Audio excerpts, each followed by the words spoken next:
যারা বলে আমাদের 7 হবে না তাদেরকে আমি আর উল্টা বলি, কেন হবে না, 7 হইতে হবে। কিসের 6-এর রেজাল্টের আশা করতেছো, কিসের 6.5 করতেছো, সেগুলো কোনো আইএসসি রেজাল্টের মধ্যে পড়ে না। আমি বলতেছি না যারা পায় তারা কোনো ছাত্রের মধ্যে পড়ে না, সেটা বলতেছি না। আমি জানি যে 6.5 পাচ্ছেন, যারা পাচ্ছে তারা দুর্বল স্টুডেন্ট এরকমও না, কিন্তু রেজাল্ট হিসেবে 6.5 রেজাল্ট কোনো রেজাল্ট না। হ্যাঁ, আপনি আরও ট্রাই করেন, 7টা পান। You have to get the 7, anyhow 7 পাইতে হবে। 6.5 পাইলাম, ভাই বললো এটা কোনো রেজাল্টের মধ্যে পড়ে না, অফেন্ডেড না, এইসব অফেন্স বা অফেন্ডেড হওয়া যাবে না। আপনি 6.5 পাইছেন, যেই পাইছে না পাইছে, দ্যাটস নট দ্য রেজাল্ট। 7 পাইতে হবে, পারলে 7.5, পারলে 8 পাইতে হবে।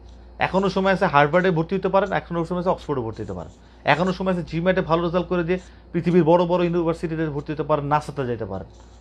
আপনার উপর ডিপেন্ড করে। টাকা পয়সা বাপের টাকা লাগবে তা না। হিসাব করতেছেন ক্যানাডা যেতে কয় টাকা লাগবে, আব্বার তো এত টাকা নাই, এরকম হিসাব কেন করতেছেন আপনারা? আপনারা কেন হিসাব করতেছেন না যে আমি জিম্যাটে 650 পাবো বা 700 পাবো, জিম্যাটে আইএসএম 8.5 পাবো বা 8 পাবো, 8.5 বেশি হয়ে যায়, এটা দরকার নাই, 8 পাবো, বাস 8 না হলেও 7.5 পাবো, ব্যাস। দেখেন না, আপনি ইউনিভার্সিটিগুলো ট্রাই করেন, কিসের টাকা লাগবে, কিসের ভিসার জন্য আপনি লাইনে দাঁড়ায় থাকবেন? আপনার ভিসা হবে সবার আগে, ভিসা অফিসার পারলে আপনার সাথে চা খাবে।